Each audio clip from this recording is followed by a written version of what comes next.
Bismillahirrahmanirrahim. Assalamualaikum warahmatullahi wabarakatuh. Alhamdulillahirabbil alamin. Wa bihi nasta'in ala umurid dunya waddin.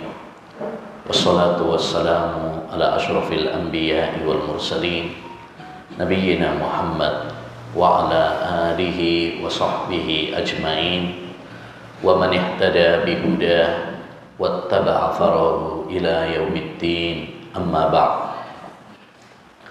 Ayyuhal ikhwah wal akhwat, kaum muslimin wal muslimat yang semoga senantiasa dirahmati dan diberkahi oleh Allah Subhanahu wa taala.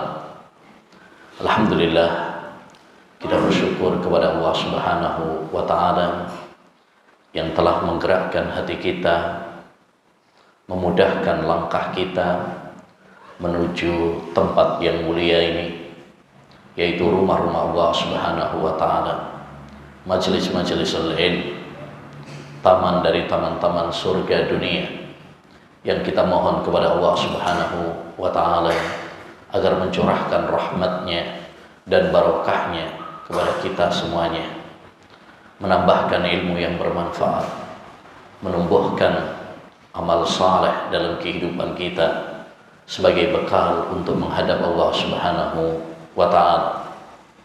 Dahulu para ulama ussalaf, para sahabat Nabi alaihi salatu wassalam, seperti Mu'adz bin Jabal radhiyallahu an dan lain-lainnya, apabila bertemu dengan para sahabat Nabi yang lain, mereka mengatakan, ta'alau bina najlis nu'min sa'atan. Ayo kita duduk-duduk untuk menambah iman. Maka penting kita berkumpul, duduk bersama, saling mengingatkan antara satu dengan yang lain untuk menumbuhkan dan meningkatkan keimanan kita. Karena sebagaimana akidah Ahlussunnah wal Jamaah, bahwa iman itu bertambah dan berkurang. Bertambah dengan ketaatan kepada Allah Subhanahu wa ta'ala dan berkurang dengan kemaksiatan kepada Allah Subhanahu wa ta'ala, ya. Dan kita butuh menambah keimanan kita dengan bermajlis ilmu seperti ini. Dalam riwayat At-Tirmidzi dan dihasankan oleh Syekhul Albani rahimahullah, bahwa Nabi alaihi salatu wassalam pernah bersabda, innal imana la yahlaqu kama yahlaqu thawb fas'alullaha an yujaddidal imana fi qulubikum. Sesungguhnya iman itu luntur seperti baju juga luntur. Maka mintalah kepada Allah Subhanahu wa taala agar Allah senantiasa memperbaharui keimanan kalian. Salah satu cara untuk meningkatkan iman adalah kita menghadiri majelis-majelis ilmu untuk menambah ilmu kita. Seorang sahabat Nabi yang mulia, Abdullah bin Mas'ud, pernah mengatakan, carilah hati kalian di 3 tempat: saat di majelis ilmu, saat membaca Al-Quran, dan saat berkhalwat, bersendirian dengan Allah Subhanahu wa ta'ala. Carilah hati kalian di 3 tempat: saat di majelis ilmu, saat membaca Al-Quran, dan saat sedang berdua-duaan bersendirian dengan Allah Subhanahu wa ta'ala. Lalu beliau mengatakan, jika kalian tidak mendapati hati kalian di 3 tempat ini, maka mintalah kepada Allah Subhanahu wa ta'ala agar Allah memberikan hati kepada kalian. Karena sesungguhnya kalian tidak memiliki hati. Karena hati yang sesungguhnya, hati yang hidup, hati yang sehat, adalah hati yang tenang dengan ketaatan kepada Allah Subhanahu wa ta'ala. Hati yang hidup adalah hati yang mentauhidkan Allah Subhanahu wa ta'ala, yang taat kepada Allah, dia penuh dengan cinta kepada Allah Subhanahu wa ta'ala. tenang dengan amal saleh, amal ibadah kepada Allah Subhanahu wa taala. Ayyuhal ihwa wal ahwat, kaum muslimin wal muslimat yang semoga senantiasa dirahmati oleh Allah Subhanahu wa taala. Manhaj as-salaf atau dakwah salafiyah adalah Islam yang murni, yang dibawa oleh Rasulullah sallallahu alaihi wasallam. Baik itu masalah akidah, baik itu masalah ibadah, dan masalah akhlak. Manhaj salaf bukan hanya dalam masalah akidah, kemudian kita melalaikan masalah akhlak, atau masalah akhlak kemudian melalaikan masalah ibadah kepada Allah Subhanahu wa taala. Tidak. Manhaj salaf bersifat universal, umum, karena manhaj salaf adalah Islam itu sendiri. Dan Allah Subhanahu wa taala berfirman, ya ayyuhalladzina amanu dukhulu fis-silmi kafa. Wahai orang-orang yang beriman, masuklah kalian di dalam agama Islam ini secara keseluruhan. Jangan sebagian tapi meninggalkan sebagian yang lain. Maka termasuk kesalahan jika kita menganggap bahwasanya manhaj salaf hanya dalam masalah akidah. Adapun masalah akhlak kita tidak mengikuti dan tidak meneladani manhaj salaf. Justru termasuk bagian dari aqidatus salaf adalah kita mengikuti akhlaqus salaf. Oleh karenanya dalam kitab-kitab aqidah yang ditulis oleh para ulama, semisal Al-Aqidah Tahawiyah atau Al-Aqidah Wasitiyah karya Syekhul Islam Taimiyah, atau Syarhus Sunnah karya Al-Muzani, atau Aqidatus Salaf Ashabil Hadis karya As-Sabuni, dalam kitab-kitab akidah tersebut selalu dicantumkan pembahasan tentang akhlak, menunjukkan kepada kita bahwa akhlak termasuk bagian dari akidah yang harus menjadi perhatian bagi kita semuanya. Maka ketika kita menisbatkan diri kita kepada manhaj salaf, hendaknya kita secara totalitas ikutilah manhaj salaf, baik dalam masalah akidah, baik dalam masalah ibadah, dan baik dalam masalah akhlak juga. Jangan sampai sepotong tapi meninggalkan yang lainnya. Ikhwani wa akhwati fillah, rahimani wa rahimakumullah. Masalah akhlak adalah masalah yang sangat penting. Banyak sekali keutamaan-keutamaannya yang tertuang di dalam Al-Quran maupun di dalam sunnah Nabi alaihi salatu wassalam. Betapa banyak ayat-ayat Al-Quran dan hadis-hadis Nabi Muhammad SAW yang menganjurkan kepada kita untuk menghiasi diri kita dengan akhlak yang mulia. Bahkan ketika Nabi alaihi salatu wassalam ditanya, wahai Rasulullah, amalan apakah yang paling banyak memasukkan kita ke surga? Su'ilan Nabi sallallahu alaihi wasallam an aktsari ma yudkhilun nasal jannah. Rasulullah pernah ditanya tentang amalan apa wahai Rasulullah yang paling banyak memasukkan manusia ke surga. Faqal taqwallah wa husnul khuluq. Kata Nabi alaihi salatu wassalam, yang paling banyak memasukkan adalah dua hal. Pertama adalah takwa kepada Allah. Kita melaksanakan perintah Allah, kita menjauhi larangan-larangan Allah Subhanahu wa taala. Dan ini adalah akhlak antara seorang hamba dengan Allah Subhanahu wa taala. Yang kedua, wa husnul khuluq, dan akhlak yang mulia. Dan ini adalah akhlak hubungan antara seorang hamba dengan sesama manusia.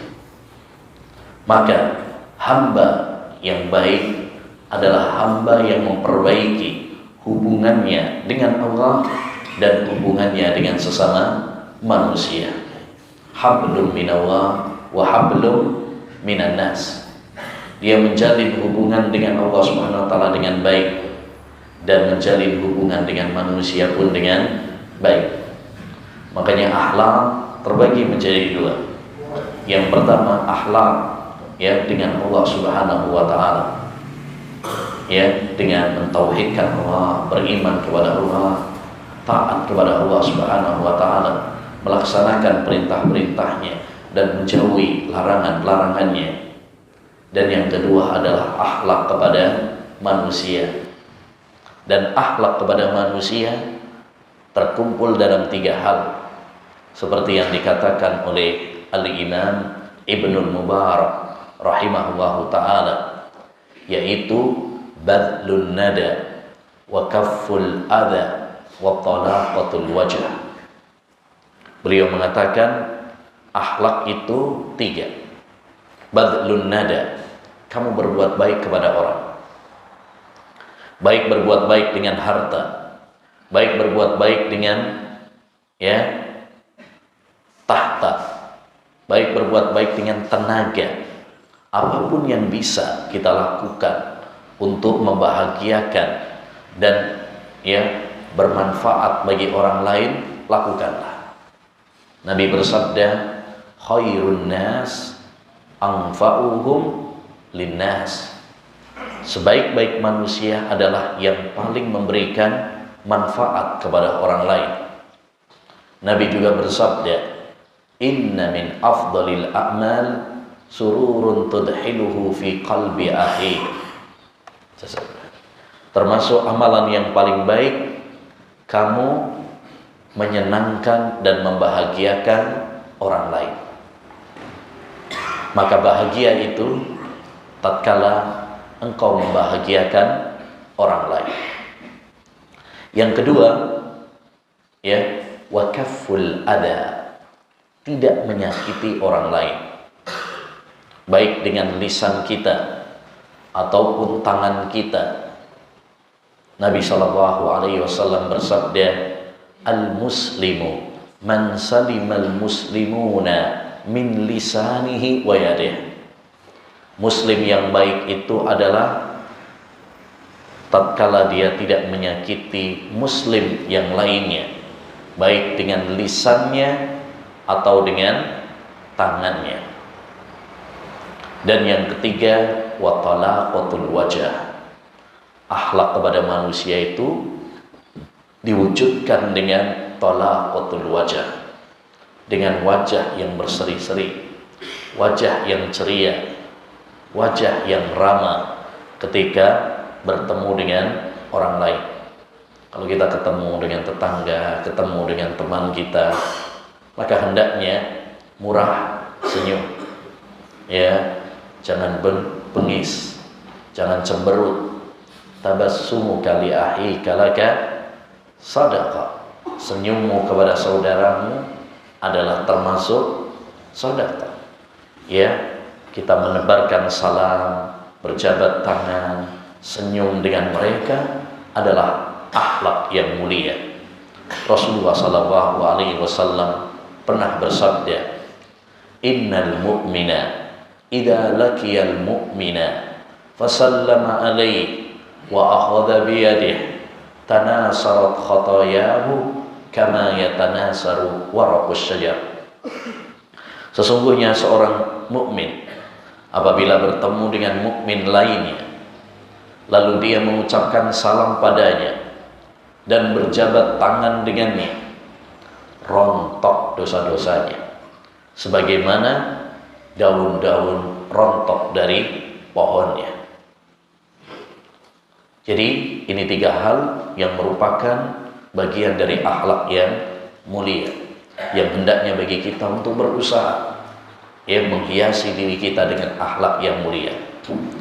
Jangan sampai kita bersemangat dalam ibadah, dalam menegakkan sunnah, tapi kita lalai dalam masalah akhlak. Masih ingat hadis yang diriwayatkan oleh Imam Al-Bukhari rahimahullahu ta'ala, dari sahabat Abu Hurairah radhiyallahu anhu bahwa beliau bertanya, "Wahai Rasulullah, ada fulana, seorang wanita, dia rajin sholat, dia rajin puasa, yakni sholat sunnah, puasa sunnah." Kalau orang sudah sholat sunnah, puasa sunnah, berarti yang wajib pasti dilakukannya. Dia juga rajin bersedekah. Sayang wahai Rasulullah, dia tidak bisa menjaga lisannya kepada tetangganya. Kalau ngomong nyelekit, pedes sama tetangganya. Apa kata Nabi alaihi salatu wassalam?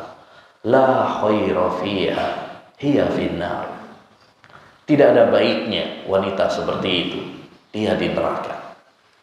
Kenapa?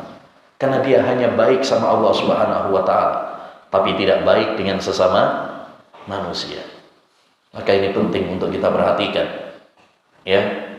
bahwa ketika kita masuk Islam, mengikuti sunnah dengan pemahaman salaful ummah, yang kita mohon kepada Allah Subhanahu wa ta'ala agar Allah menetapkan kita di atas jalan tersebut sampai Allah mencabut nyawa kita. Tidak cukup hanya dalam masalah akidah, tidak cukup hanya dalam masalah fikih, tetapi juga dalam masalah akhlak juga hendaknya bagi kita untuk mempraktekkannya. Dan agar kita bisa mewujudkan akhlak yang mulia, maka hendaknya bagi kita setidaknya memperhatikan 5 hal.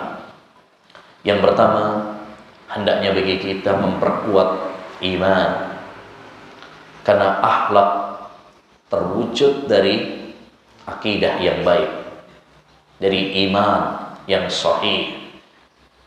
Oleh karenanya sering sekali Nabi SAW menggabungkan antara akidah dengan akhlak, antara iman dengan adab. Kata Nabi alaihi salatu wassalam, "Man kana yu'minu billahi wal yawmil akhir falyaqul khairan aw liyasmut."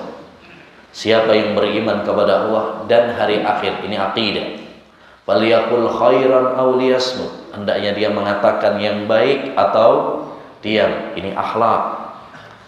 Falyukrim jara, siapa yang beriman kepada Allah dan hari akhir, hendaknya dia memuliakan tetangganya, hendaknya dia memuliakan tamunya. Digandengkan antara iman, antara akidah dengan akhlak, karena ini adalah 2 hal yang tidak bisa terpisahkan. Maka kalau kita ingin memperbaiki akhlak kita, perbaiki iman kita, perbaiki akidah kita, perbaiki tauhid kita. Yang kedua, hendaknya bagi kita untuk semangat dalam belajar ilmu agama, mempelajari Al-Quran dan mempelajari sunnah Rasulullah SAW. Karena Al-Quran dan sunnah banyak berisi tentang akhlak. Bahkan ketika Ibunda Aisyah radhiyallahu anha ditanya tentang bagaimana akhlak Rasulullah SAW, beliau mengatakan apa? Kana khuluquhul Quran. Adalah akhlaknya Rasulullah itu Al-Quran. Apapun yang ada di dalam Al-Quran, Rasulullah SAW mempraktekannya. Rasulullah SAW adalah wujud nyata dari pengamalan terhadap isi kandungan Al-Quran. Begitu juga di dalam hadis-hadis Nabi, banyak beliau berbicara tentang akhlak, adab. Bahkan sebagian para ulama, semisal Al-Imam Al-Bukhari, menulis sebuah buku, kumpulan hadis-hadis tentang adab, Al-Adabul Mufrad. Itu buku yang membahas tentang adab, tentang akhlak. Maka kita kalau ingin memperbaiki akhlak kita, harus semangat belajar, belajar ilmu agama. Dan alhamdulillah di zaman sekarang ini mudah sekali untuk belajar ilmu agama. Bisa secara langsung offline, hadiri majelis-majelis lain seperti ini, atau juga sekarang bisa dengan mudah. Banyak buku-buku, banyak juga TV-TV sunnah, radio-radio sunnah yang hendaknya kita manfaatkan kemudahan-kemudahan dari Allah Subhanahu wa taala tersebut. Yang ketiga, di antara kiat untuk memperbaiki akhlak adalah hendaknya bagi kita untuk melatih diri, berusaha. Karena akhlak itu ada dua macam. Ada akhlak dari asli. Jadi orang dari aslinya, dari lahirnya, ya, turunan, ada gen yang bagus. Ada kalanya akhlak itu adalah dengan kita berusaha. Ya, dia dahulunya temperamen, pemarah, ya, tapi dia tidak menyerah. Dia berusaha untuk merubah akhlaknya. Oleh karenanya Nabi alaihi salatu wassalam bersabda, "Innamal ilmu bitta'allum wal hilmu bittahallum." Ilmu itu dengan mempelajari, dan kelembutan itu adalah dengan berusaha untuk lembut. Berusaha untuk lembut. Kalau binatang saja bisa berubah dari binatang buas menjadi jinak, ya, apalagi manusia. Asalkan kita berusaha, berdoa kepada Allah Subhanahu wa taala, maka akan diberi kemudahan oleh Allah Subhanahu wa taala. Walladzina jahadu fina lanahdiyannahum subulana. Orang-orang yang berjuang, ya, bersungguh-sungguh di jalan kami, maka kami akan memberikan hidayah kepadanya. Yang ketiga, ayyuhal ihwa, adalah, ya, mencari teman yang baik. Kalau kita ingin memperbaiki akhlak, adab, hendaknya bagi kita untuk berteman, bergaul dengan orang-orang yang baik juga akhlaknya. Ya, karena seorang itu akan meniru, ya, dengan temannya. Hati manusia gampang meniru. Dia berubah-ubah dengan apa yang ada di sekitarnya, lingkungannya, temannya, sangat mempengaruhi. Oleh karenanya Nabi alaihi salatu wassalam bersabda, menganjurkan kepada kita untuk selektif dalam berteman. Al-mar'u ala dini khalilihi falyandur ahadukum man yukhalil. Seorang itu berdasarkan agama temannya, maka hendaknya dia melihat dengan siapa dia berteman. Ya, kita harus selektif dengan siapa kita berteman, dengan siapa kita bersahabat. Karena teman itu, seperti kata Imam Ibnul Qayyim, ada tiga. Ada teman seperti racun yang bisa merusak akhlak, bisa merusak akidah. Tinggalkan, waspadalah dari mereka. Ya, karena mereka adalah racun yang membinasakan. Yang kedua, ada teman seperti makanan yang bisa menguatkan, menghidupkan, ya, menghidupkan hati kita, iman kita.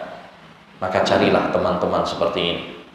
Dan kalau kita sudah mendapatkannya, pegang erat-erat. Karena mencari teman yang saleh itu langka pada zaman kita sekarang. Ya, kalau cari musuh gampang. Tapi kalau cari teman yang baik, yang saleh, ya, susah. Yang ketiga, ada teman seperti obat. Kapan kita minum obat? Kalau sakit, kalau butuh aja. Ada sebagian teman yang mungkin kita butuhkan ketika ada kebutuhan, ada hubungan bisnis, ada mungkin keperluan, tapi tidak sampai kita menjadikannya sebagai teman dekat, akrab. Ihwani wa akhwati fillah rahimani wa rahimakumullah. Yang kelima, di antara kiat agar kita meraih akhlak yang mulia, menghiasi diri kita dengan akhlak yang mulia, adalah dengan doa. Jangan lupa berdoa kepada Allah Subhanahu wa taala. Sehebat apapun teori kita, ya, secerdas apapun, sejenius apapun kita, jangan mengandalkan diri kita. Karena kita hanyalah makhluk yang lemah.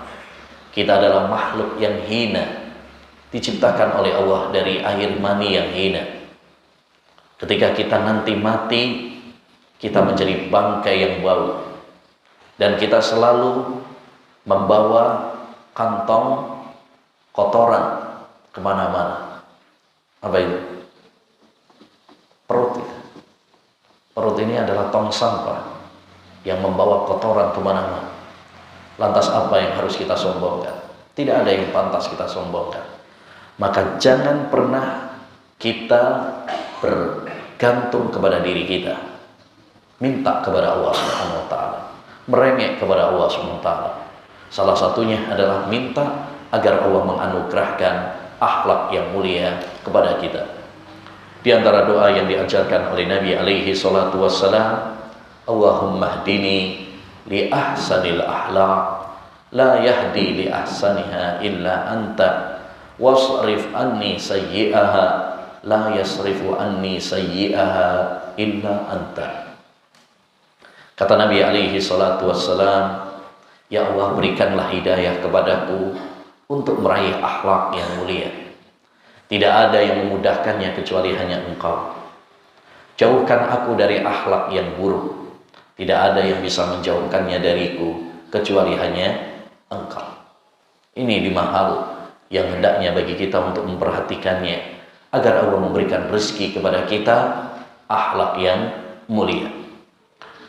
Ikhwani wa akhwati fillah rahimani wa rahimakumullah. Para salaf dari Nabi dan para sahabat, mereka adalah potret dalam menerapkan akhlak yang mulia, yang menjadi teladan, idola bagi kita. Seorang muslim harus memiliki idola yang baik, teladan yang baik, agar kita bersemangat untuk mengikuti dan mencontoh mereka. Al-mar'u ma'a man ahabba. Orang itu kelak akan dikumpulkan bersama orang yang dia cintai. Banyak orang zaman sekarang ngefannya adalah idola-idola yang tidak tepat. Dia mengidolakan orang-orang kafir, baik pemain bola, baik artis, penyanyi, dan lain sebagainya. Seorang muslim hendaklah mengidolakan orang-orang yang saleh dari kalangan para nabi, para sahabat nabi, para tabi'in, para ulama-ulama salafus saleh, ya, yang mulia. Itulah yang hendaknya menjadi apa? Panutan kita.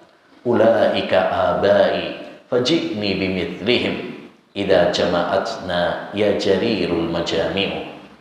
Mereka adalah orang tua kami, ya, datangkanlah semisal mereka apabila perkumpulan mengumpulkan kita, wahai Jarir. Baik, Nabi SAW teladan kita jelas. Laqad kana lakum fi Rasulillah uswatun hasanah. Rasulullah adalah suri tauladan bagi kalian. Bahkan Allah Subhanahu wa taala secara langsung merekomendasikan tentang akhlak Nabi Muhammad sallallahu alaihi wasallam. Beliau Allah Subhanahu wa taala berfirman, "Wa innaka la'ala hulukin adzim." Sesungguhnya engkau wahai Muhammad berada di atas akhlak yang mulia. Dan para sahabat, para salaf, orang-orang yang dipuji oleh Allah.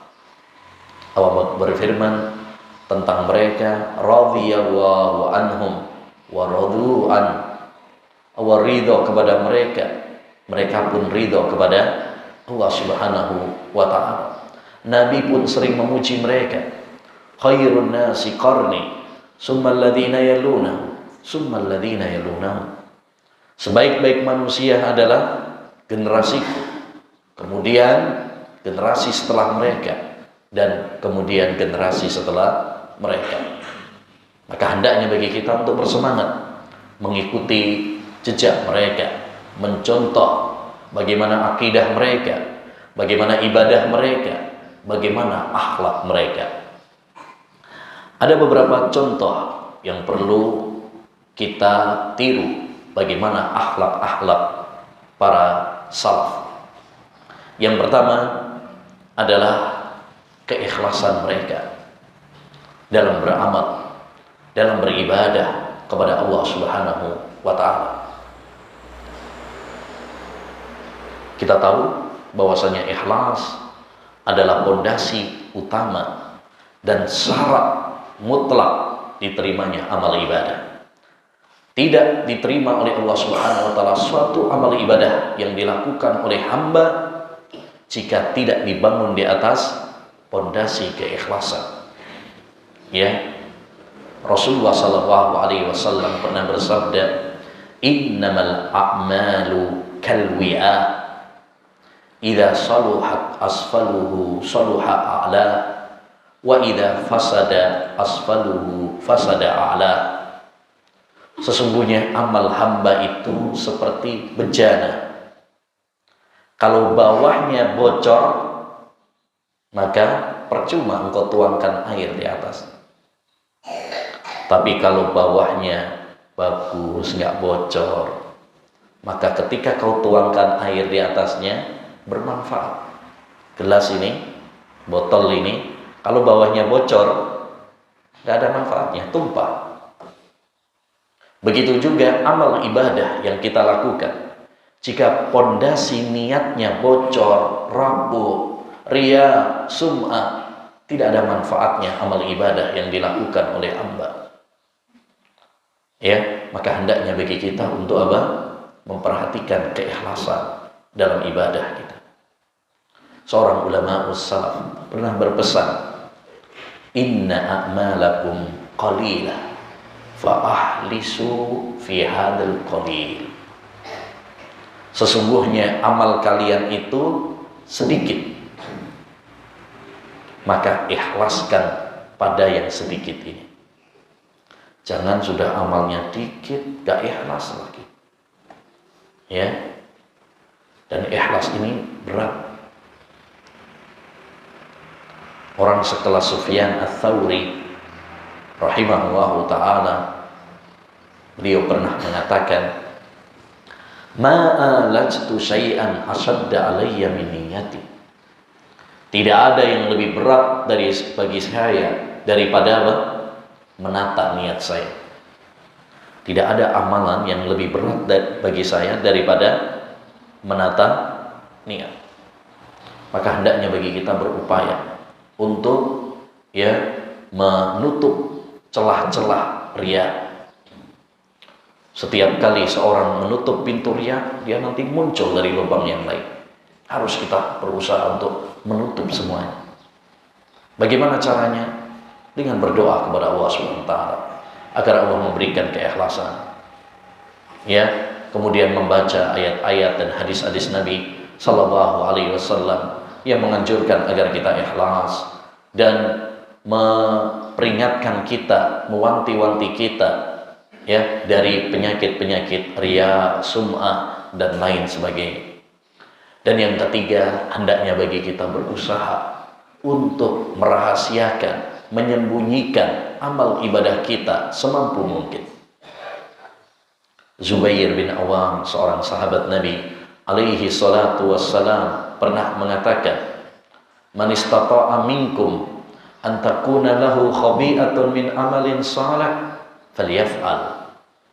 Siapa di antara kalian yang memiliki amal rahasia, amal saleh yang bersifat rahasia, maka hendaknya dia melakukannya.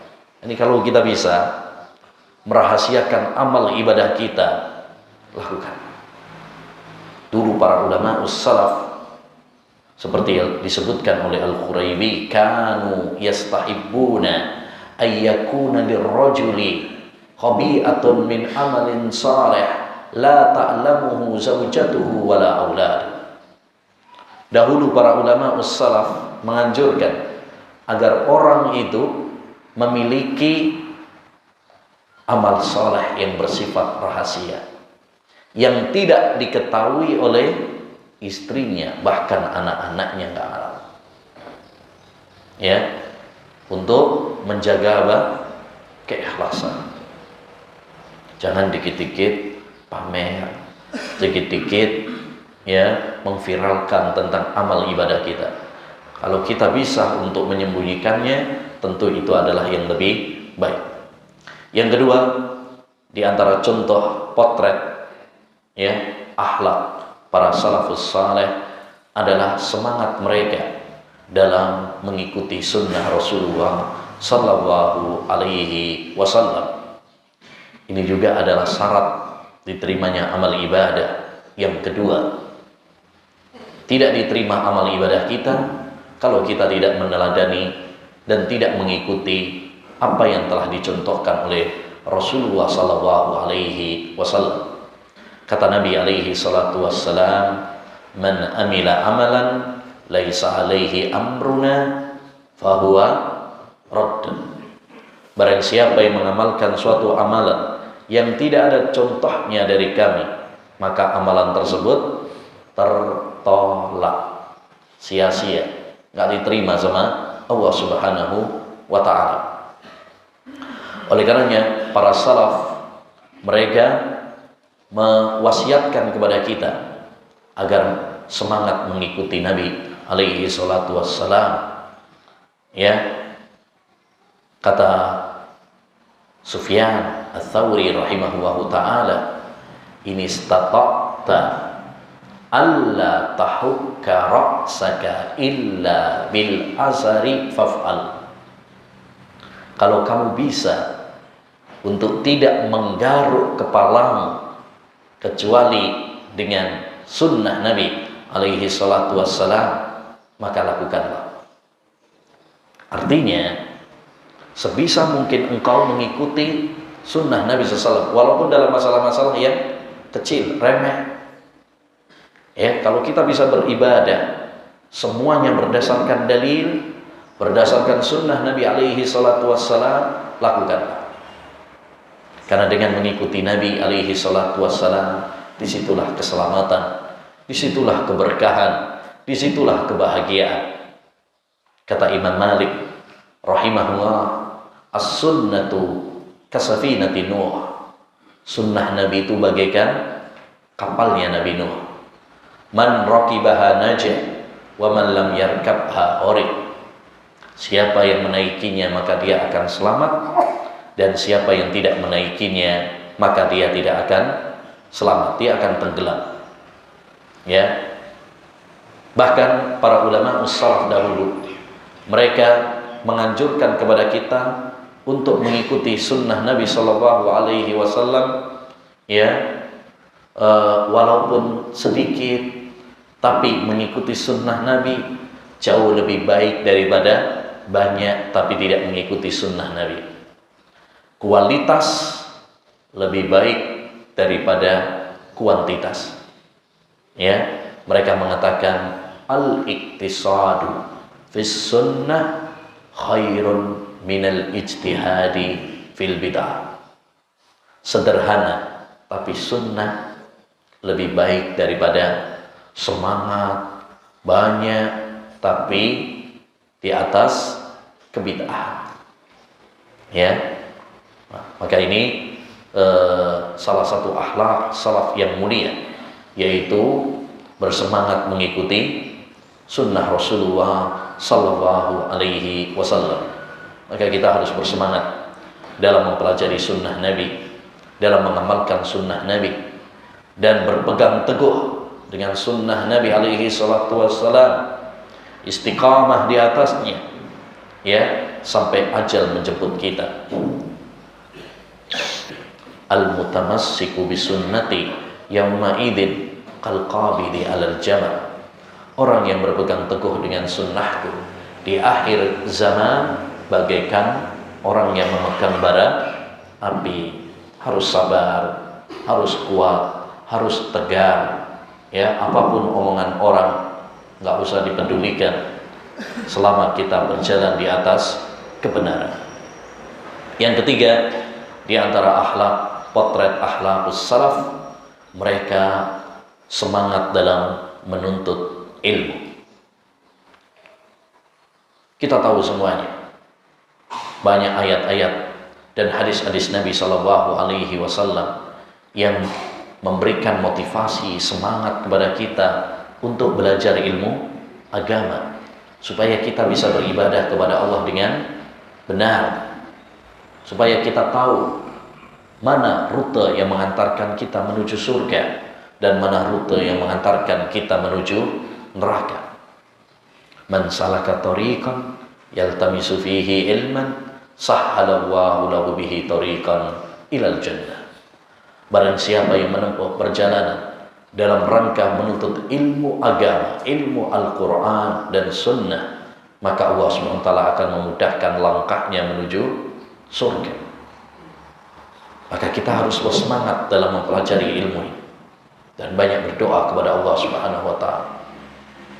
Karena ilmu tidak diraih dengan sekedar menghayal, sekedar mimpi, tapi harus ada upaya, harus ada kesungguhan, harus ada pengorbanan. Lihat bagaimana para ulama salaf dahulu, semangat mereka dalam menuntut ilmu. Ada di antara mereka yang melakukan perjalanan berbulan-bulan lamanya, bukan hanya satu hari, bukan hanya jam, tapi berbulan-bulan lamanya hanya untuk mendapatkan satu hadis. Kata Sa'id bin Musayyib, kami melakukan perjalanan berbulan-bulan hanya untuk mendapatkan satu hadis. Ya, bahkan pernah diceritakan oleh Al-Khatibul Baghdadi dalam kitabnya Ar-Rihlah fi Talabil Hadis. Ya, banyak kisah-kisah para ulama perjalanan mereka dalam menuntut ilmu. Salah satunya yang paling menarik adalah perjalanan sahabat Jabir dari Madinah ke Syam. Syam itu kalau sekarang mencakup Palestina, Yordania, Suria, Lebanon. Dari Madinah ke sana, dulu belum ada pesawat, belum ada bis, dia naik kuda.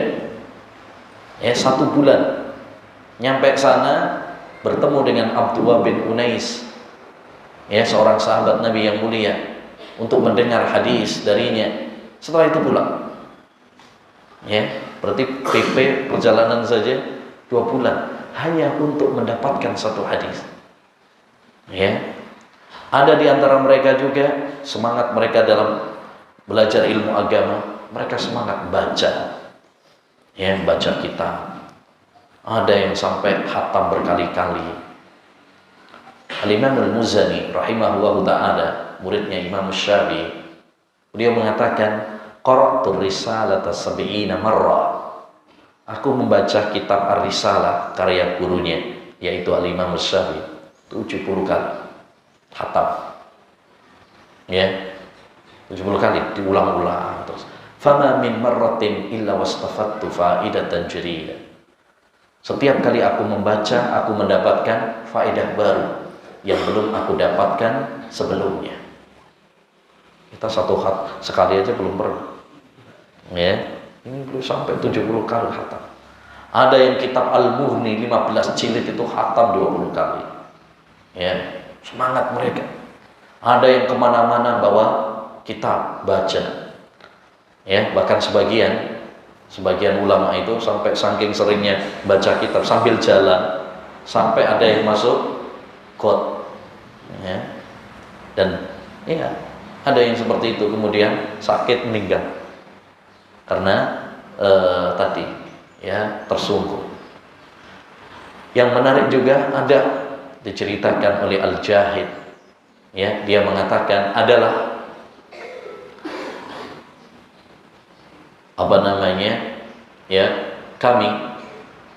kami yakni orang-orang dulu kalau ngantuk bukan pada waktunya, ini nggak waktunya tidur nggak waktunya tidur, terus kami ngantuk, maka kami menghilangkannya dengan baca kitab,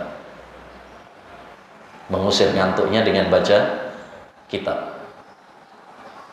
Jadi pas ngantuk baca kitab melek. Kalau kita tambah ngantuk tambah ngantuk, pengantar tidur, Masya Allah. Apalagi kalau pas taklim subuh bisa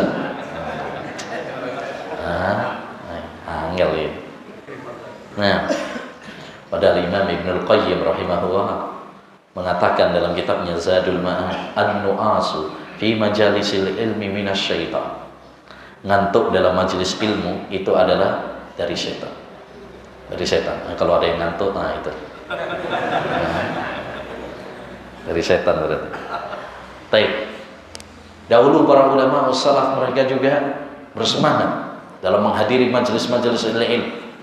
Sampai ada seorang ulama namanya Hushaim, ya, Hushaim itu meninggal dunia. Kenapa? Karena murid-muridnya berdesakan sama dia. Ya. Izdahama ashabul hadisi ala Hushaim fatarahuhu an himari fakana sababa mautihi. Disebutkan dalam biografinya adalah ahlul hadis berdesak-desakan kepada Hushaim. Yani untuk belajar hadis itu sampai desak-desakan.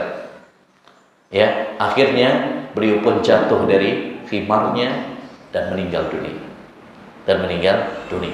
Artinya, ayyul ikhwah, ya, salah satu akhlaqus salaf, mereka sangat bersemangat dalam menimba ilmu Al-Qur'an dan ilmu sunnah Nabi sallallahu alaihi wasallam.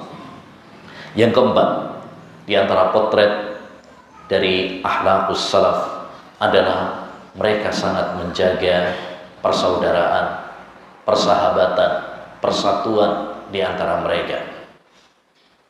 Karena ukhuwah Islamiyah adalah nikmat Allah yang sangat agung dan mulia.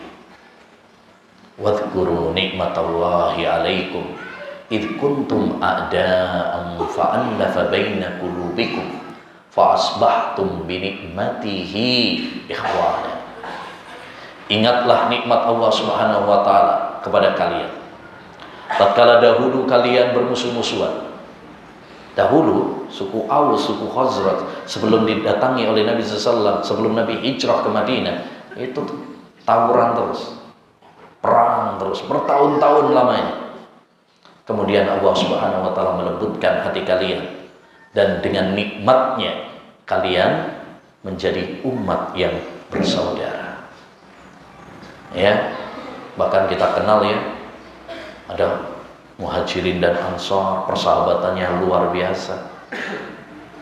Sampai ada yang mengatakan, kami memiliki 2 kebun, ya, pilihlah kebun mana yang kamu suka. Kami punya 2 istri. Kalau kebun masih mending, 2 istri. Pilihlah mana yang paling kamu suka, saya akan ceraikan untukmu. Luar biasa. Ya, persaudaraan, persahabatan yang sangat apa? Ya, luar biasa. Itu nikmat dari Allah Subhanahu wa taala yang harus kita jaga. Idza kunta fi nikmatin far'aha fa innal ma'asiya tuzilun ni'mah. Kata seorang penyair, jika kamu mendapatkan nikmat, rawatlah baik-baik. Karena kemaksiatan itu akan menghilangkan nikmat Allah, ya, setahap demi setahap. Maka kewajiban kita merawat nikmat Allah Subhanahu wa taala, persaudaraan, ukhuwah ini. Dan para salaf potret yang sangat bagus dalam menjaga persahabatan di antara mereka. Ya, mereka selalu husnudzan kepada saudaranya. Umar bin Khattab pernah mengatakan, la tadhunnanna kalimatan kharajat min ahika su'a wa anta tajidu laha mahmala. Janganlah kamu, ya, menganggap buruk suatu kalimat yang keluar dari mulut saudaramu selama masih ada celah untuk berbaik sangka. Kalau kita bisa husnudzan, kenapa harus suudzan? Ya, selagi ada celah untuk husnudzan, lakukan. Pernah Yunus As-Sadali, ya, anaknya meninggal dunia. Maka orang-orang mengatakan, Ibnu Aun lam ya'tik, temanmu Ibnu Aun tidak datang takziah kepadamu. Ya, kadang-kadang ada bisikan setan tuh, kalau kita bisa misalkan punya hajat, punya acara, teman kita nggak datang, itu kadang-kadang, Mbak, ini kayaknya wis gak boleh, wis gak teman lagi, gak menghargai saya dan yang lain. Ya, akhirnya dia mengatakan, Ibnu Aun tidak datang kepadamu, tidak takziah. Apa jawaban ya Yunus As-Sadafi? Innana idza wasikna bimawaddati ahadin lam yadurruna an la ya'ti. Kita itu kalau sudah bersahabat dengan baik, enggak masalah dia enggak datang. Nah, ini maka kita harus menjaga ukhuwah Islamiyah di antara kita dengan membangun persaudaraan karena Allah, dengan kita saling ta'awun, membantu antara satu dengan yang lain, dengan kita husnudzan, tidak suudzan, dengan menghilangkan penyakit-penyakit di dalam hati, dengki, ya, sombong dan lain sebagainya. Ini penting ya, saling menyayangi, saling ya melengkapi, bersinergi, bahu membahu antara satu dengan yang lain. Terlebih saya ingatkan untuk para ikhwan dan akhwat yang sudah mendapatkan hidayah sunnah, hendaknya bagi mereka untuk merapatkan barisan, saling mencintai, saling menyayangi, saling menjunjung tinggi persatuan ukhuwah Islamiyah di antara mereka. Jangan kemudian bercerai-berai, ya, bermusuhan, dengki antara satu dengan yang lainnya. Kita ini udah dikit, kita ini ghuraba, orang-orang yang dianggap aneh, nyeleneh, ya, aliran opo kan gitu, sering radikal dan sebagainya. Jangan sampai kita yang sudah sedikit ini kemudian ya cakar-cakaran antara satu dengan yang lain. Ingat baik-baik pesan Hasan Al-Basri rahimahullah, seorang tabi'in yang mulia. Beliau berpesan dengan kalimat yang sangat indah. Ya ahlas sunnah, tarahamu fima bainakum, fa innakum aqallun nas.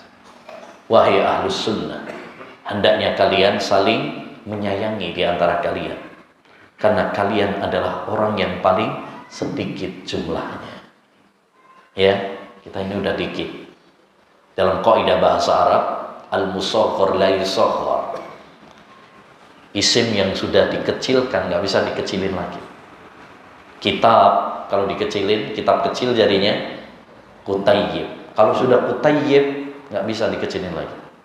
Kita ini udah kecil, kita ini udah dikit, golongan yang ghuraba. Jangan sampai kemudian kita menjadi sedikit lagi.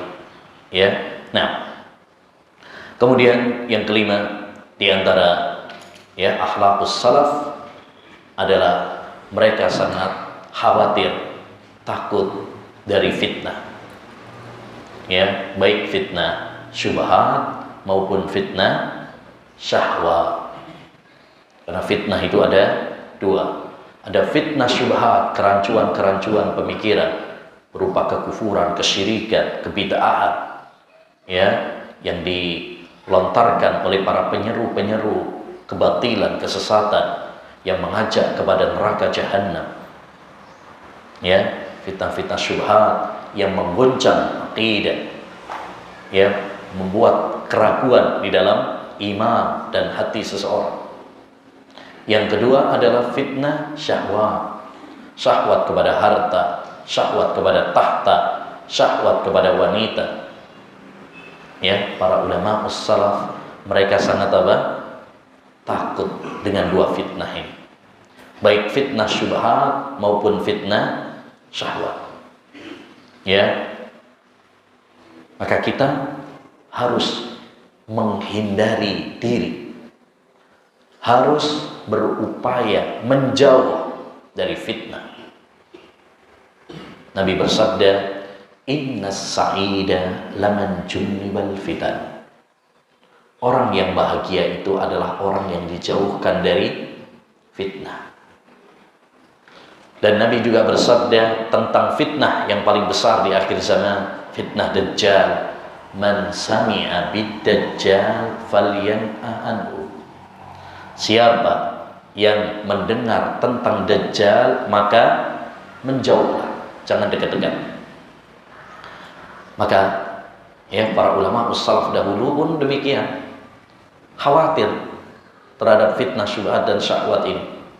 Makanya mereka mewasiatkan kepada kita agar menjauh dari ahlul bid'ah. Gak usah dengar-dengar ahlul bid'ah, ya. Jangan baca kitab-kitabnya mereka, jangan duduk-duduk dengan mereka. Kenapa? Ya, karena khawatir nular. Kita terpengaruh dengan mereka. Kata Imam Az-Zahabi rahimahullah, aksarus salafi ala hada. Ya, para salaf banyak yang mewasiatkan seperti ini. Li'annal quluba dha'ifah wasyubha khata.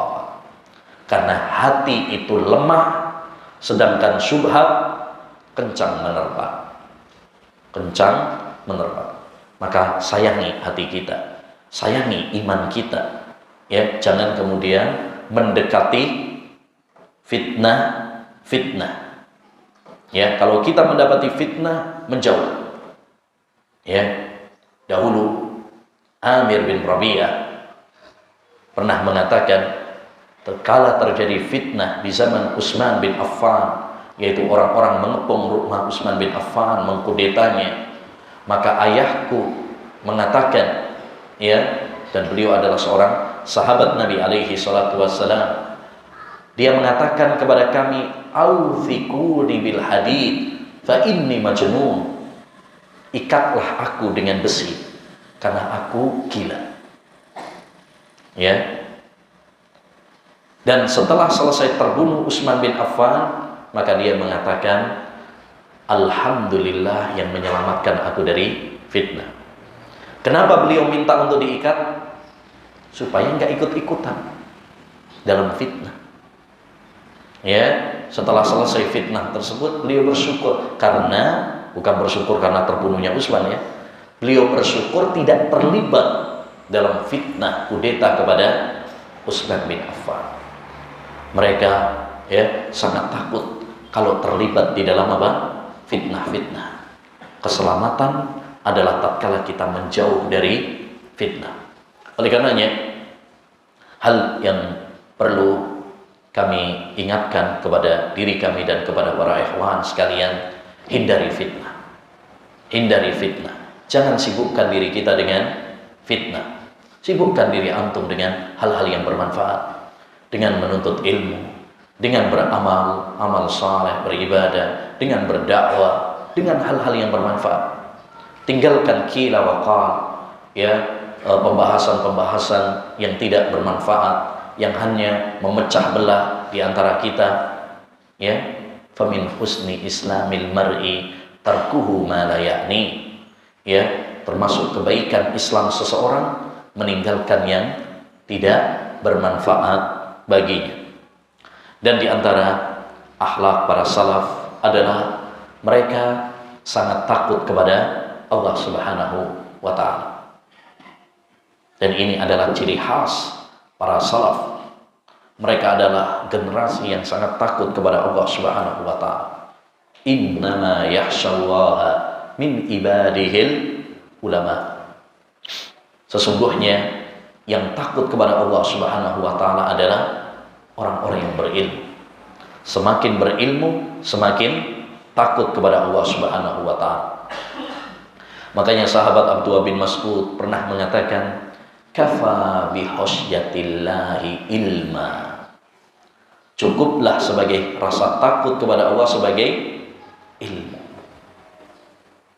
Ya, cukuplah rasa takut kepada Allah itu sebagai ilmu. Artinya, ilmu yang hakiki, ilmu yang bermanfaat adalah ilmu yang membuahkan rasa takut kepada Allah. Ini tanda ilmu yang bermanfaat. Imam Ibn Rajab punya buku Fadlu Ilmi Salaf ala Ilmi Khalaf. Itu tentang ilmu yang bermanfaat, ilmu yang tidak bermanfaat, gitu ya. Beliau menjelaskan tanda-tanda ilmu yang bermanfaat. Ini bagus untuk koreksi bagi kita. Kita ini, ya, mungkin belajar ilmu agama tapi nggak tahu ilmunya bermanfaat apa tidak. Maka kita perlu koreksi, evaluasi.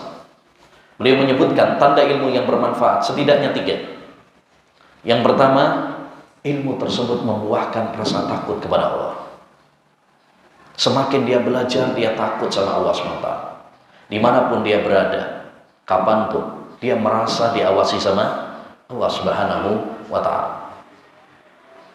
Ya, kata Imam Ahmad, innamal ilmu khasyatullah. Ilmu yang sesungguhnya, ilmu yang asli itu, ilmu yang bermanfaat itu, yaitu takut sama Allah. Walaupun dia mungkin orang awam, masyarakat biasa, tapi dia takut sama Allah Subhanahu wa ta'ala, itulah berarti dia sudah dapat apa?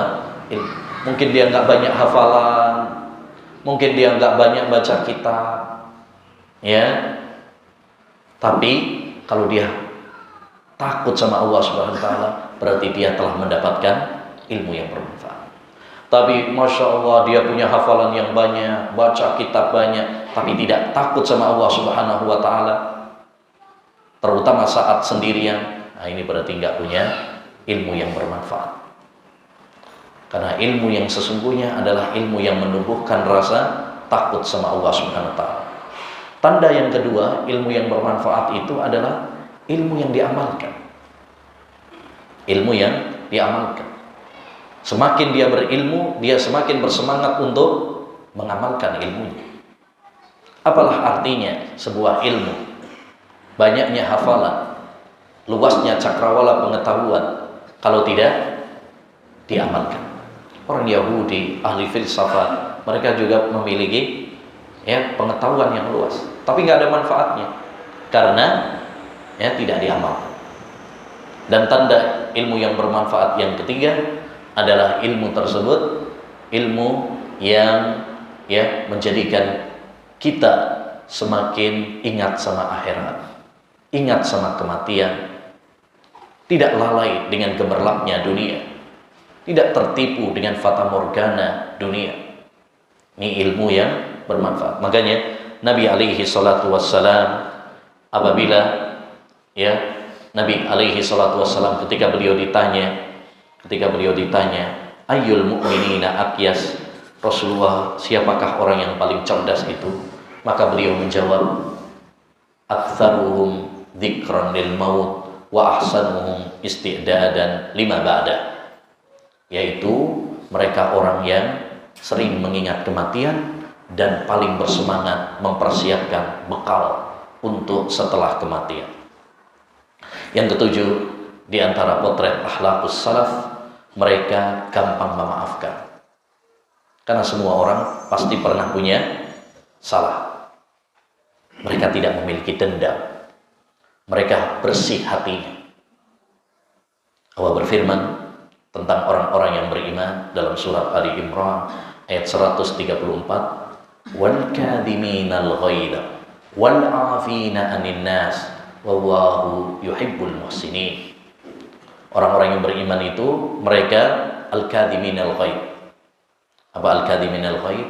Menahan emosi, enggak gampang marah. Wal 'afina 'anil nas, suka memaafkan manusia. Wallahu yuhibbul muhsinin. Allah mencintai orang-orang yang berbuat baik. Pernah dikisahkan Ja'far As-Sadiq, salah seorang ahlul bait tabi'in, pernah dibuat jengkel sama budaknya. Tapi pintar budaknya ini. Habis bikin jengkel, bacain ayat tadi. Ya, orang beriman itu, orang bertakwa itu wal kadhiminal ghaidh, menahan emosi. Kata Ja'far As-Sadiq, ya sudah, saya tahan emosi. Wal afina 'anil nas, mereka suka memaafkan manusia. Ya udah, saya maafkan kamu. Wallahu yuhibbul muhsinin, Allah mencintai orang-orang yang berbuat baik. Apa kata Ja'far As-Sadiq? Ya sudah, saya merdekakan kamu karena Allah. Masya Allah, ini akhlak yang indah. Dibikin jengkel tapi malah berbuat baik. Ini akhlak yang sangat tinggi. Membalas kebaikan terhadap orang yang berbuat kejelekan kepadanya. Salah satu kata mutiara yang bagus dari Syekh Shalih Al-Utsaimin hafizahullah ta'ala, beliau pernah mengatakan, jadilah kamu seperti pohon. Orang melemparinya dengan batu, tapi dia menjatuhkan buah untuknya. Ya, dilempar sama batu tapi malah memberi buah-buahan untuknya. Artinya, kalau ada orang yang berbuat jelek kepada kita, balaslah dengan kebaikan. Kalau orang yang baik kita balas baik, wajar. Ya. Kalau orang berbuat jelek kita balas dengan jelek, banyak. Tapi orang yang berbuat jelek kepada kita, kita balas dengan kebaikan, ini yang luar biasa. Ini akhlak yang tinggi. Seperti yang pernah dicontohkan oleh Syekhul Islam Taimiyah. Imam Ibnul Qayyim pernah cerita. Ibnul Qayyim itu muridnya Syekhul Islam Taimiyah rahimahullah ta'ala. Beliau pernah mengatakan, salah satu gembong ahlul bid'ah yang biasanya mencela Syekhul Islam, memfitnah Syekhul Islam, meninggal dunia, mati, mampus.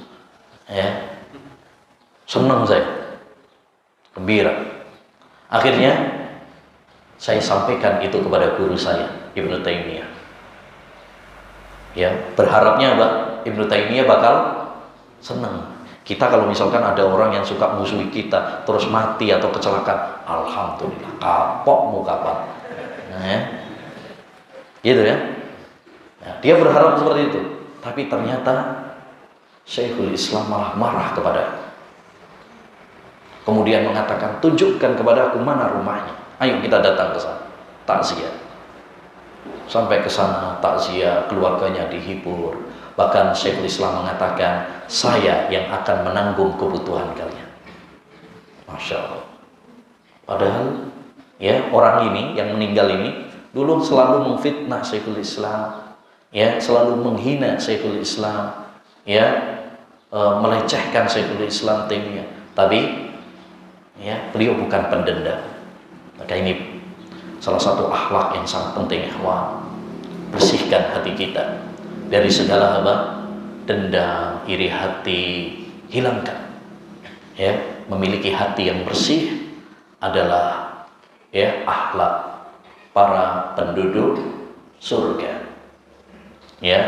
Para penduduk surga. Ihwanan ala sururim mutaqabilin. Wa naza'na ma fi sudurihim min ghillin ihwanan ala sururin mutaqabilin. Allah Subhanahu wa ta'ala menyampaikan tentang sifat penduduk surga kelak. Kami menghilangkan kedengkian dari hati mereka. Mereka semuanya bersahabat. Mereka duduk di atas permadani mereka.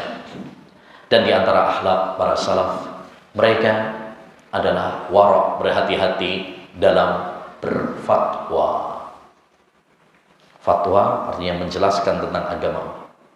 Kalau ditanya suatu permasalahan dan mereka nggak tahu, mereka nggak malu untuk mengatakan saya nggak tahu. Nggak nekat asal berbicara, nggak. Mereka takut sama Allah Subhanahu wa ta'ala.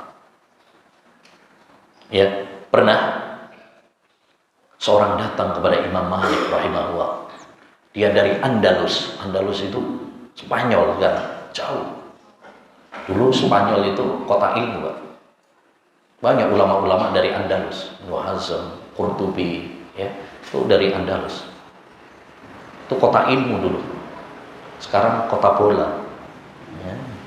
Nah, pernah ada orang dari Andalus datang ke Madinah menemui Imam Malik rahimahullahu ta'ala, Imam Darul Hijrah, membawa 40 pertanyaan.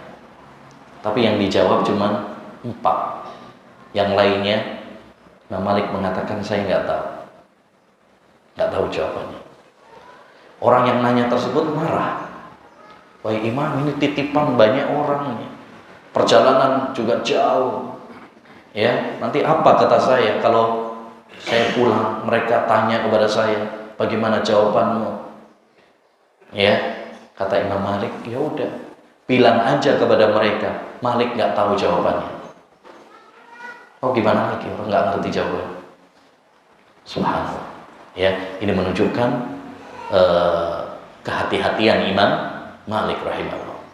Syu'bah, seorang Sya'bi, ya seorang tabi'in yang mulia, pernah ditanya suatu masalah, dia nggak tahu jawabannya. Dia mengatakan saya tidak tahu.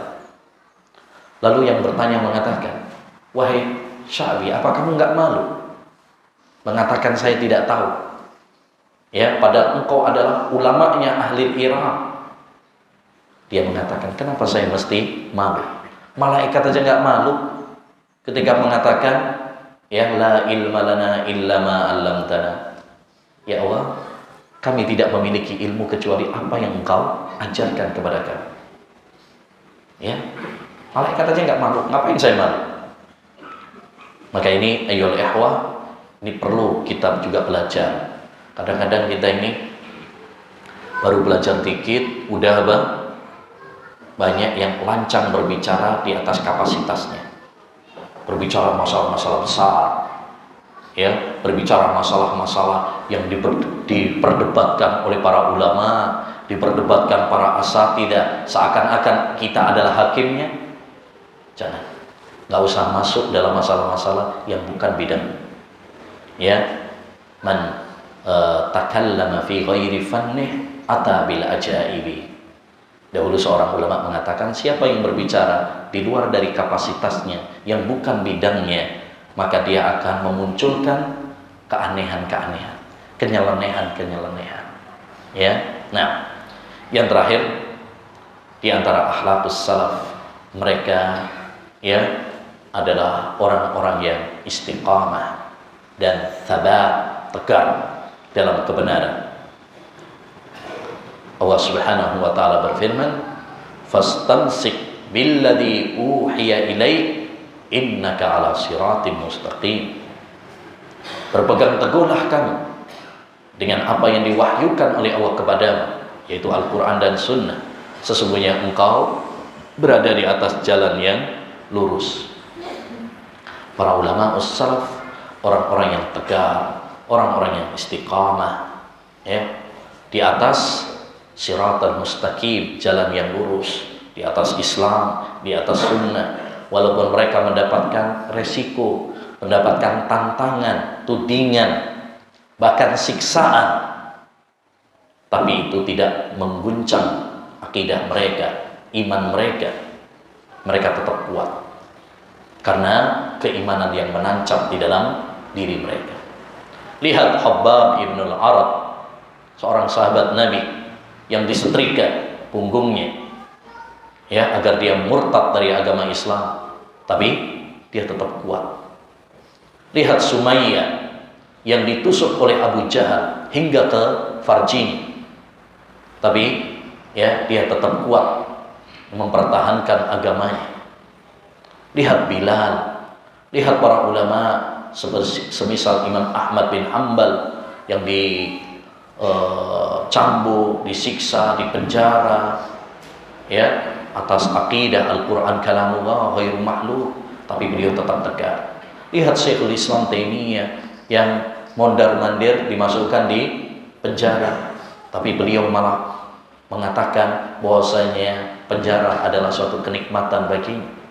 Ya, al-mahbus man khubisa an rabbih, orang yang dipenjara sesungguhnya adalah yang dipenjara dari Rabb-nya.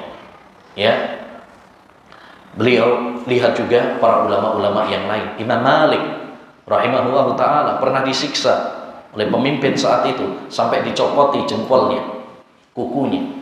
Ya, ala kulli hal, ya, mereka apapun tantangannya, mereka tetap tegar, kuat. Kita ini belum ada apa-apanya. Paling baru cuma dibilang radikal, wahabi, kebanjiran, embek, ya, atau ninja kalau yang ahwat. Paling cuma gitu doang. Nggak ada apa-apanya dengan penderitaan yang dialami oleh para salaf kita dahulu. Maka hendaknya bagi kita ayyul ikhwah untuk kuat, tegar dalam berpegang teguh dengan Al-Quran dan Sunnah serta manhaj as-salafus salih hingga Allah Subhanahu wa taala mencabut nyawa kita. Ingat, dunia ini cuma sebentar, cuma sementara. Dan sebentarnya kita di dunia ini akan menentukan nasib kita kelak di akhirat bagaimana.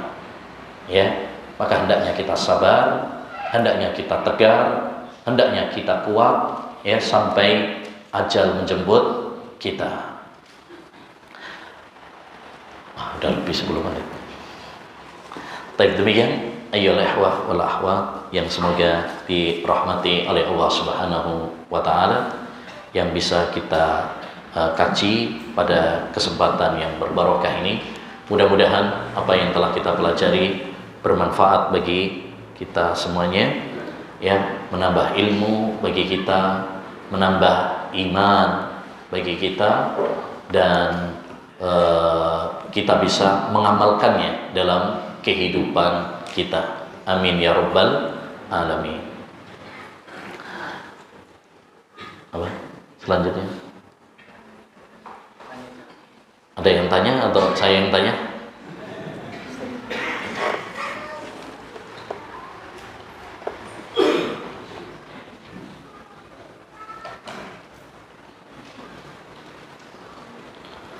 Baik.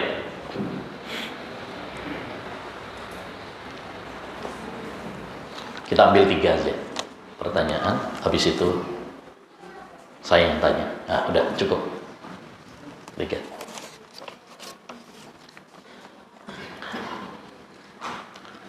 Ustaz, terkadang dalam mengamalkan sunnah kadang semangat, kadang jenuh, bahkan melemah. Apa kiat-kiat untuk mengatasi kejenuhan atau futur tersebut? Ya, betul, namanya orang kadang semangat, kadang jenuh, karena iman itu bertambah dan berkurang. Kalau lagi semangat berarti imannya lagi naik tuh, ya, imannya lagi naik. Kalau lagi jenuh, futur, males, berarti lagi turun imannya. Ya, wajar terjadi seperti itu adalah sesuatu yang wajar, karena memang iman manusia bertambah dan berkurang. Yang tidak wajar kalau kita menyerah ketika iman kita turun, ya, kalah dengan futur, malah dimanjain, ya, jangan. Kita harus berjuang melawan futur. Ya, ketika kejenuhan datang menyapa, kita usir, ya, semampunya. Bagaimana caranya? Pertama, tentu nomor 1 doa. Banyak doa kepada Allah Subhanahu wa taala. Karena yang memberikan semangat kepada kita adalah Allah Subhanahu wa taala. Yang memberikan keistiqomahan kepada kita adalah Allah Subhanahu wa taala. Allah yang membolak-balik hati manusia. Qulubul ibadi baina usbu'in min asabi'ir rahman yuqallibuha kaifa syaa. Hati manusia itu dalam jari jemari Allah Subhanahu wa taala. Allah yang membolak-balik. Oleh karenanya di antara doa yang diajarkan oleh Nabi apa? Allahumma ya muqallibal qulub tsabbit qalbi ala din. Ya Allah, zat yang membolak-balik hati, tetapkanlah hati hamba dalam ketaatan kepadamu. Ini yang pertama. Yang kedua adalah dengan tadi mengingat keikhlasan, keutamaan keikhlasan, ikhlas. Karena orang kalau ikhlas dia semangat. Antum menuntut ilmu misalkan, ya, ngaji ilmu agama, terus kok males, ya, baca lagi ayat-ayat yang tentang ikhlas, tentang motivasi dalam menuntut ilmu. Kita ini sebenarnya tujuan menuntut ilmu itu apa? Apa hanya seneng-seneng aja, kumpul-kumpul saja, atau ada dorongan, motor penggerak yang menyemangati kita, memotivasi kita? Oh, ini untuk akhirat, untuk supaya saya beribadah kepada Allah dengan benar. Kalau tujuan kita baik, insya Allah, ya, kita akan kembali untuk istiqomah, kembali untuk apa? Semangat dalam beribadah, dalam menuntut ilmu, ya, dalam berpegang teguh kepada Quran dan Sunnah. Ini untuk kebaikan kita sendiri, untuk kebahagiaan kita di dunia dan di akhirat. Yang ketiga adalah caranya supaya semangat, ya, dengan membaca kisah-kisah para ulama. Antum kalau baca kisah-kisah para ulama itu termotivasi, atau mendengarkan kisah-kisah, ya, seperti tadi salah satunya, ya, kita sampaikan kisah-kisah bagaimana para ulama ussalat mereka semangat dalam belajar, bagaimana mereka istiqomah, bagaimana mereka menghindari diri dari fitnah, ya, takut dari berfatwa tanpa ilmu. Itu kalau kita membaca kisah-kisah mereka, kita pun akan bersemangat seperti mereka, insya Allah. Kemudian di antara cara juga adalah apa? Berteman dengan orang-orang yang baik. Antum kalau berteman orang-orang yang semangat, insya Allah ketularan semangat. Makanya antum walaupun lagi malas, datang aja ke majelis ilmu. Datang aja. Di situ antum akan menjadi semangat lagi. Kenapa? Karena bertemu dengan orang-orang yang semangat. Ya, ada yang mungkin yang lebih tua, ya, udah jalan aja udah susah tapi semangat. Kita akhirnya terketuk. Masya Allah, itu yang lebih tua aja semangat. Ada yang lebih jauh dia datang. Ada yang Masya Allah yang ketemu lagi, ada yang masih muda semangat. Jadi kita itu kalau ketemu yang lebih tua menjadikan kita semangat. Kalau ketemu yang lebih kecil daripada kita harusnya menjadikan kita lebih. Kenapa saya nggak kayak anak kecil ini? Sejak dulu saya harusnya semangat kayak dia ini. Ya. Kalau yang lebih tua, masa ini yang lebih tua aja semangat kayak gitu. Apalagi saya masih muda. Ya. Jadi antum pokoknya hadir dalam majelis ini. Ya. Lagi jenuh, nggak lagi jenuh, faham, nggak faham, hadir dalam majelis ilmu. Ya, karena hadir dalam majelis ilmu itu bukan hanya untuk mendapatkan ilmu, ya. Oh, pelajarannya berat, ya, berat, nggak nyambung saya. Antum walaupun tidak paham, antum sudah dapat pahala, sudah dapat pahala, sudah disebut oleh Allah Subhanahu Wa Taala di hadapan para malaikatnya. Itu sudah keutamaan yang luar biasa. Dan salah satu faedah penting adalah ketika kita hadir dalam majelis ilmu itu, walaupun mungkin nggak paham, misalnya apa, antum menjadi istiqomah karena bertemu dengan orang-orang yang satu visi misi dengan kita, satu perjuangan dengan kita.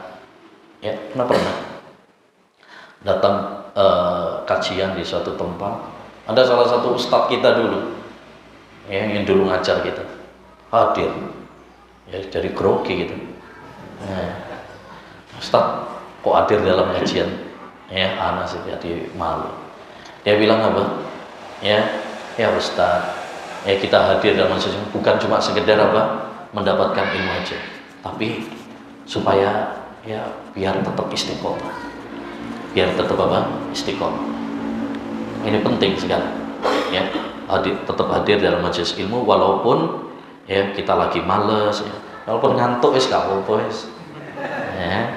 Walaupun ngantuk, walaupun ini, yang penting antum dalam majelis ilmu dapat barokah.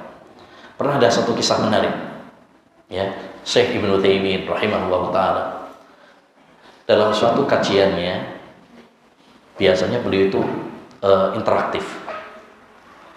Jadi kalau ada yang ngantuk itu disuruh berdiri, ada yang ditanya, ya. Nah, suatu saat beliau bertanya kepada salah satu jamaah tentang isi kajiannya. Lalu yang ditanya tadi nggak bisa jawab, nggak bisa jawab. Terus kata Syekh Ibnu Taimiyah, kalau kamu nggak paham, terus ngapain datang? Jawaban pemuda tadi atau orang tadi, dia mengatakan, karena saya mendengar hadis humul qaumu la yashqa jalisuhum. Mereka adalah orang-orang yang tidak merugi sengsara, ya, siapapun yang bersahabat dengan mereka. Ini petikan dari hadis yang panjang dalam Bukhari, bahwa Allah Subhanahu Wa Taala itu memiliki malaikat-malaikat yang mencari orang-orang dalam majelis ilmu, ya, kemudian melaporkannya kepada Allah Subhanahu Wa Taala. Lalu kata Allah Subhanahu Wa Taala, apa yang dilakukan oleh hambaku? Mereka berzikir kepadamu, ya Allah. Ya, mereka memohon ampun kepadamu, mempelajari Quran, hadis. Ya, terus kata Allah SWT, ya udah sampaikan bahwa aku mengampuni dosa-dosa mereka. Lalu malaikat mengatakan, ya Allah, ada orang yang datang hadir di majelis itu, dia sebenarnya nggak aslinya nggak ada niat untuk ikut kajian. Ya, dia mungkin hadir ke situ mau sholat, terus kok rame-rame coba-cobalah ikut kajian. Dia nggak ada niatan dari awal. Ya, lalu kata Allah Subhanahu wa taala, ampuni dia tetap. Ya, kenapa? Humul qaumu la yasqa jalisun. Mereka adalah satu kaum, siapapun yang berteman dengan mereka tidak akan merugi. Dapat cipratan barokahnya. Walaupun dia nggak ada niat untuk menuntut ilmu, dan dapat kecipratan barokah. Anjingnya Ashabul Kahfi saja dapat barokah. Ya, apa dapat barokahnya? Diabadikan dalam Al-Qur'an. Kenapa? Karena dia berteman dengan pemuda-pemuda Ashabul Kahfi. Ya. Nah,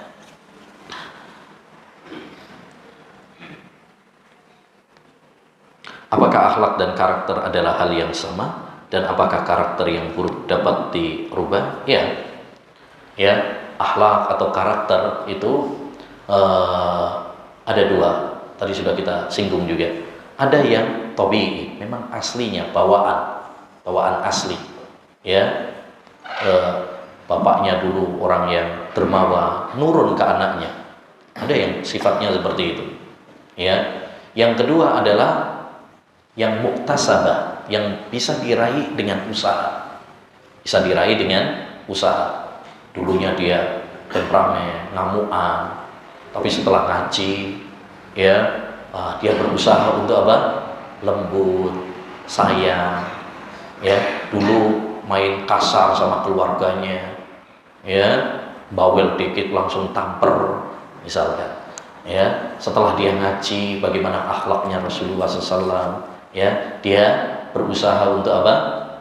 Ya, lembut, cinta, sayang, tidak main kasar. Ini namanya apa? Muktasab. Ya, yang bisa dilakukan dengan apa? Usaha. Baik.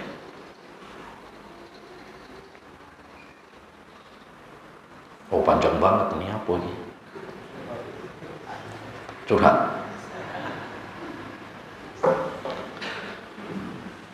Semoga Allah menjaga Ustaz dan keluarga dan kebaikan, amin. Sebelumnya terima kasih kepada Ustaz yang sudah mampir ke kota Pemalang. Mampir toh ya.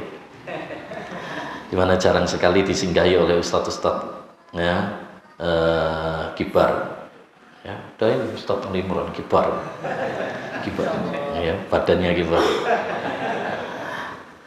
Baik, Ustaz, banyak ikhwan dan akhwat yang sudah hijrah tapi eksklusif, tidak mau bergaul dengan teman yang tidak semanhaj, tidak mau bertetangga, tidak mau nyambung silaturahmi dengan saudara-saudaranya yang masih ahlul bid'ah. Mungkin ikhwan dan akhwat tersebut sudah merasa soleh.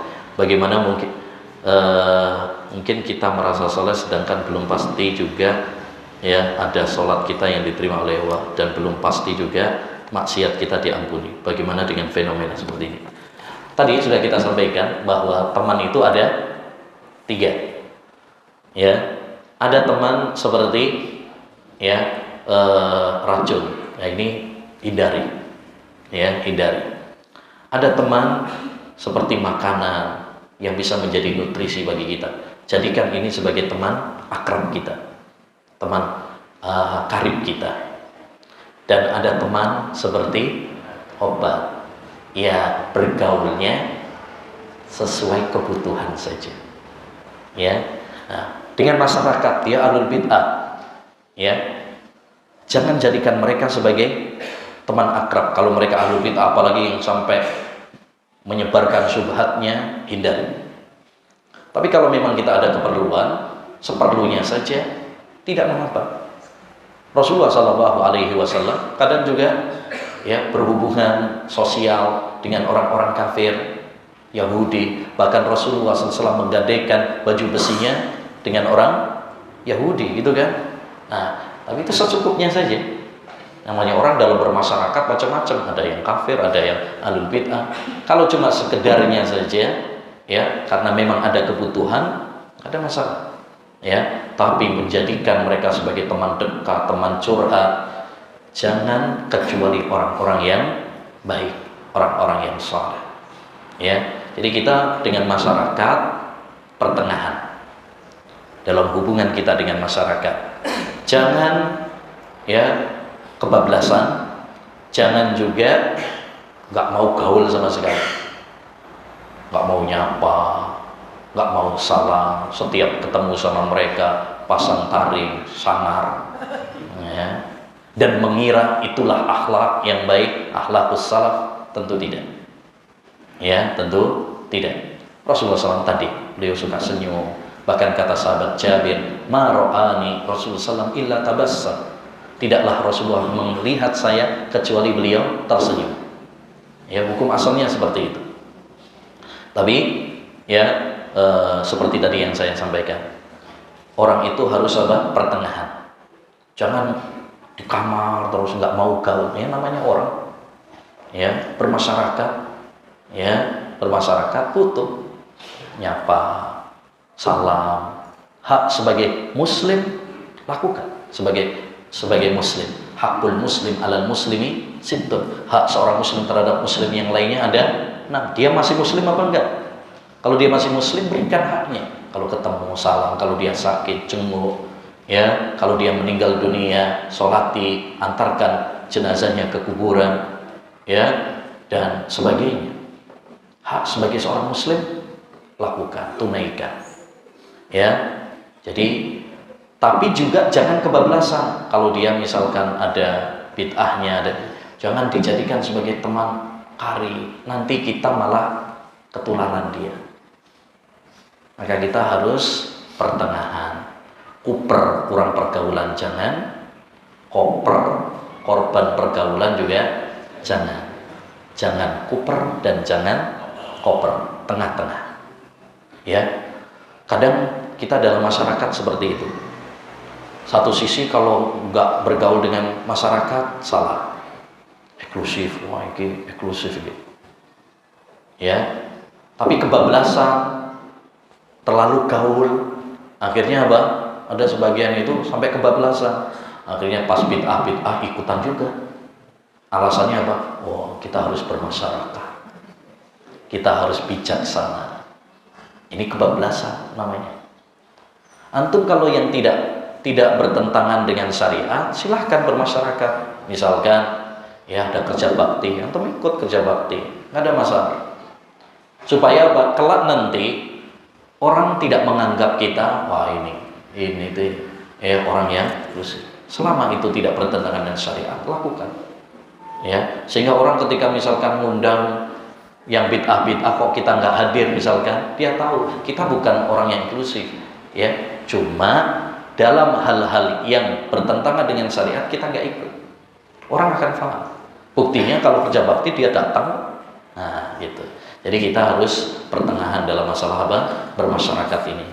Nah, saya kira itu yang bisa cukup insyaallah. Baik, sekarang ini ada hadiah. Ditambahi lagi apa ini? Amplop tak apa di sini?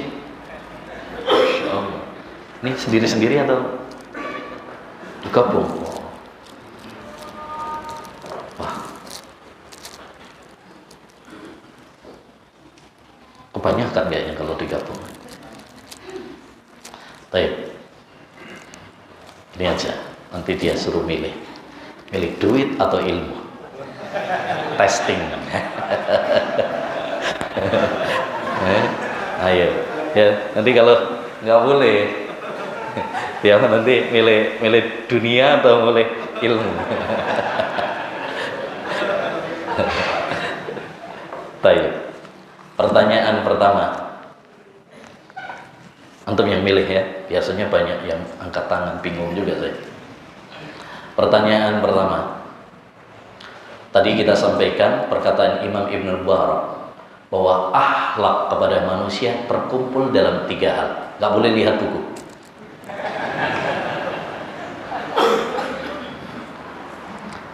Kono sing ngangkat tangan malah nih. Ya wis boleh lihat buku wis. Nah, ini dulu. Yang pertama berbuat baik. Masya Allah. Yang kedua adalah meninggalkan kejahatan. Ya, tidak menyakiti orang, betul. Dan yang ketiga tambah muka. Apa? Muka ceria. Ceria, senyum. Coba senyum. Masya Allah, barakallahu fiik. Fadhil. Milih mana ini?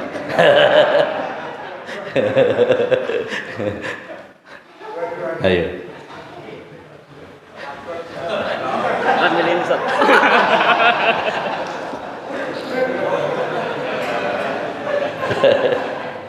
Milih dunia berarti. Padahal nggak tahu berapa, paling 2000. Baik. Yang kedua, kok yang habis amplopnya nih. Nah, nggak habis ini, nggak ada yang milih ini nanti. Baik. Pertanyaan kedua. Ada beberapa kiat untuk menghiasi diri kita dengan akhlak yang mulia, menggapai akhlak yang mulia. Baik, siapa yang bisa menyebutkan? Ya.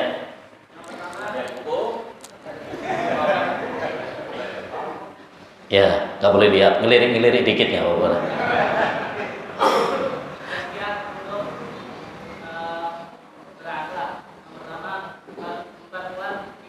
Memperkuat iman, masya Allah. Nah, ya. Yang ketiga bersungguh-sungguh untuk merubah diri. Nah, Yang ketiga mencari teman yang baik. keempat. Yang keempat Nah. mencari teman yang baik. Cari. Kelima, berdoa kepada Allah. Masya Allah, barakallahu fiik. Fadhil. Nah, ya. Nah, barakallahu fiik. Masya Allah. Wah, siap. Baik. Selanjutnya, sebutkan contoh-contoh akhlak salaf. 5 saja. Ini ya. Fadhil. Ikhlas. Mengikuti sunnah. Nah, semangat dalam menuntut ilmu. Apa? Oh, udah memaafkan. Loncat ini. Ya, terus. Nah, menjaga persahabatan. Udah berapa itu? Udah 5 apa 4? Udah 5. Baik, fadhil. Barakallahu fiik.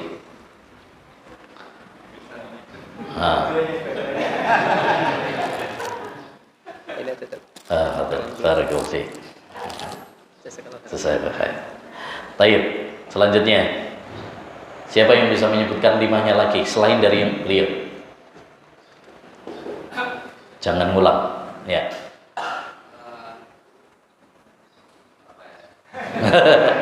Kok hafal ya? Apa? Istiqomah, ya betul. Nah, hati-hati dalam berfatwa, betul. Sudah tadi kayaknya. Sangat khawatir. Khawatir dari fitnah. Baik, terus.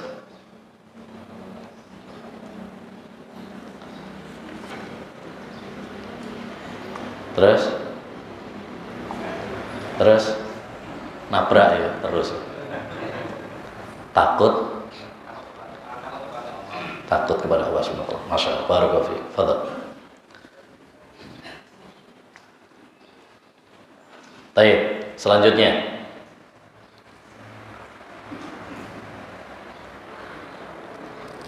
Masya Allah, barakallahu fiik. Wah, sekarang baru amplop. Nah. Baik. Tadi sudah kita sebutkan 3 tanda ilmu yang bermanfaat. Yang pertama adalah menjadikan kita takut kepada Allah. Nah, ilmu tersebut menjadikan kita takut sama Allah. Ya, betul. Yang kedua adalah amalan tersebut dapat kita amalkan. Nah, ilmunya kita amalkan. Terus Yang ketiga adalah ilmu tersebut itu menjadikan kita dekat kepada Allah dan maka ilmu tersebut bermanfaat buat akhirat. Masya Allah, khair insyaallah. Barakallahu fiik. Betul.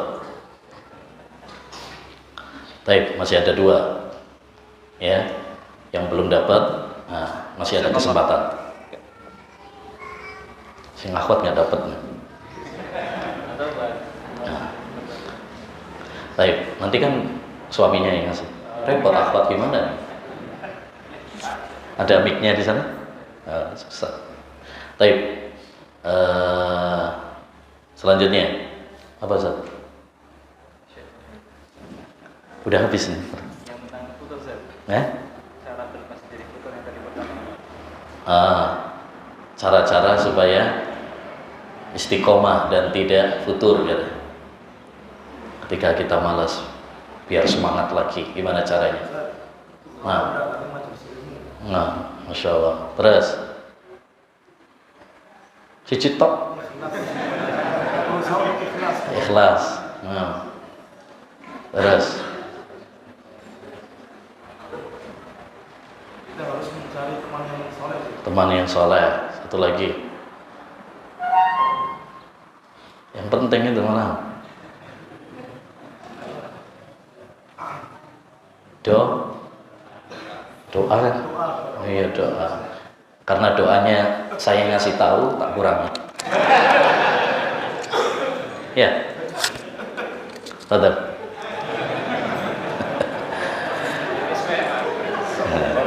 Taswe atau tadi.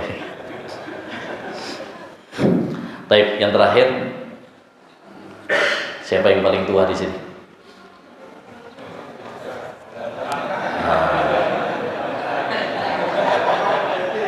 Berapa umurnya Pak? 54. Ada yang lebih tua? 63. Ada yang lebih dari 63? 63 juga? Wah. Waduh. Ada yang lebih dari 63? 2 orang nih.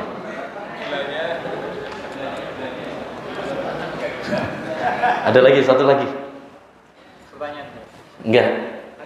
Soalnya 63. Saya sedekah. Oh, Masya Allah.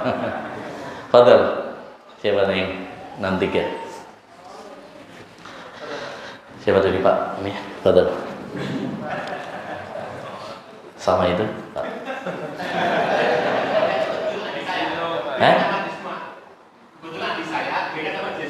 Oh. Ini tidak menjawab dapat juga. Ya, apa-apa. Sama itu. Iya, barakallahu fiik.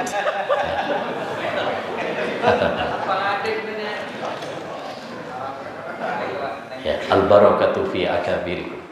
Keberkahan itu pada orang tua. Ya, orang tua di antara kalian. Baik, demikian ayyuhal ikhwah wal akhwat yang bisa kita bahas. Kayaknya kelamaan ya. Subhanakallahumma wa bihamdika asyhadu an la ilaha illa anta astaghfiruka wa atubu ilaik. Assalamualaikum warahmatullahi wabarakatuh.